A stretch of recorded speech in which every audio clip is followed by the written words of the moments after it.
عمران خان نے 3 سال 7 ماہ اور 22 دن تک حکومت کی۔ اسی طرح ماضی کی تاریخ میں ایک حکمران اور بھی ایسا ملتا ہے جس نے 3 سال 7 ماہ اور 22 دن تک حکومت کی۔ اس کا نام تھا یزید۔ یزید بھی ظالم تھا، عمران خان بھی ظالم ہے۔ یزید بھی مغرور، فاسق و فاجر، زانی و شرابی ہے۔ عمران نیازی بھی زانی، شرابی، جھوٹا، مکار، مغرور، فاسق و فاجر ہے۔ یزید نے کربلا میں مسلمانوں کی ایک بہترین جماعت، امام عالی مقام امام حسین رضی اللہ تعالیٰ عنہ اور ان کی اولاد، ان کے عزیز و اقارب، ان کے ساتھیوں کو شہید کروایا۔ عمران نیازی نے بھی پاکستان میں تحریک لبیک، جو کہ ناموس رسالت اور ختم نبوت کے پہرے دار تھے، ان کو شہید کروایا۔ یزید بھی بظاہر مسلمانوں کا حکمران تھا اور سرکاری فورسز کو استعمال کرتے ہوئے اس نے سیدھے حملے کروائے تھے اور سیدھے تیر چلوائے تھے۔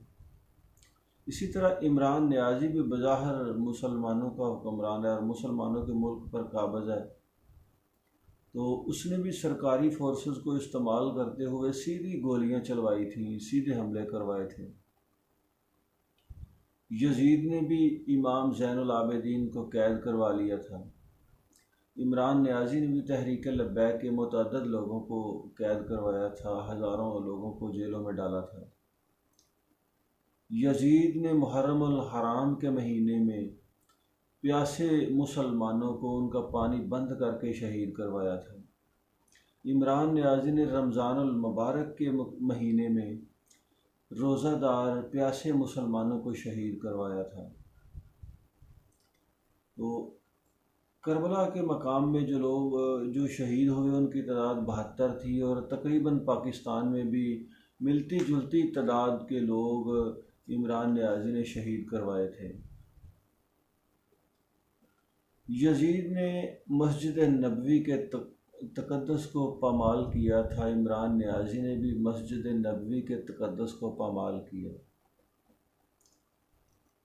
جس طرح یزید بظاہر مسلمان تھا، کافرانہ مزاج رکھتا تھا، اس طرح عمران نیازی بھی بظاہر مسلمان لیکن حقیقت میں کچھ اور ہے۔ تو آپ اچھی طرح جانتے ہیں کہ عمران نیازی کون ہے۔ میں ڈسکرپشن میں اس ویڈیو کا لنک دوں گا جس میں عمران نیازی کے مذہب نہیں کہنا چاہیے، جس فتنے سے اس کا تعلق ہے، میں اس کا لنک دوں گا، وہ ویڈیو بھی دیکھنا۔